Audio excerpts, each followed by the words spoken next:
Hey, it's Eamon with ipXchange. We're here at Hardware Pioneers Max 2024. I'm here with Jerome from our good friends at Alif Semiconductor, and this is a demo that we've chatted about in private a few times, and I'm really glad to see it in person. So before we get onto this license plate recognition system, Jerome, can you just introduce yourself to our audience and what you do at Alif Semiconductor? Sure. I'm based in Paris over the last 6 months, and I'm here to facilitate all the technical business development activities and marketing that we're servicing in Europe.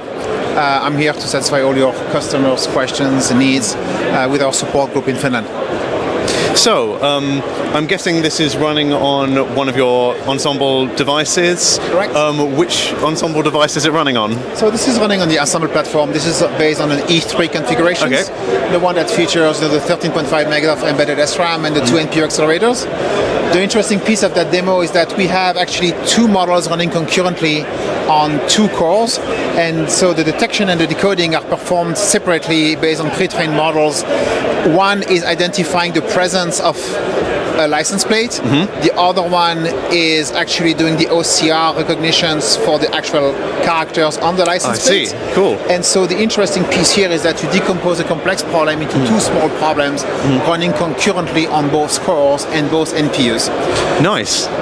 So, I mean, obviously that's a fantastic use of the split architecture of the Alif Ensemble products.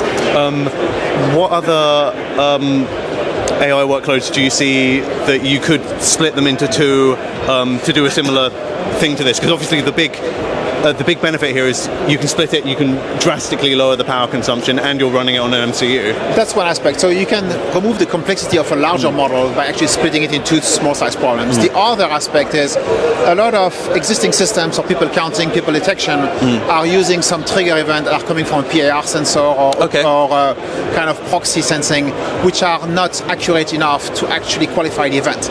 Okay. The idea of having an always-on RGB signals to qualify the scenes provides you with a much better wake-up event and much more qualified wake-up event before you wake up the beast and the high-performance engine. Cool. So having two domains in the always-on domain that can do computer vision is a huge advantage over systems that have to be woke up by a random interrupt that would have missed what was worthy of classifying or counting. Cool, interesting. So I'm guessing in this situation, because you're only reading the numbers when you know there's a license plate, that's where you're saving so much power. Exactly. Okay. Cool. And is this demo readily available for if someone wanted to try out your products with the evaluation boards? Correct. It runs on the Alif kits that are available today online, and we are more than happy to help them, reach out to your audience. Cool, nice. So yeah, another great demo from Alif Semiconductor. We've written about them plenty of times. See the full write-up on the ipXchange website, and yeah, split your AI task in two to save processing power and battery power. Where my engineers at?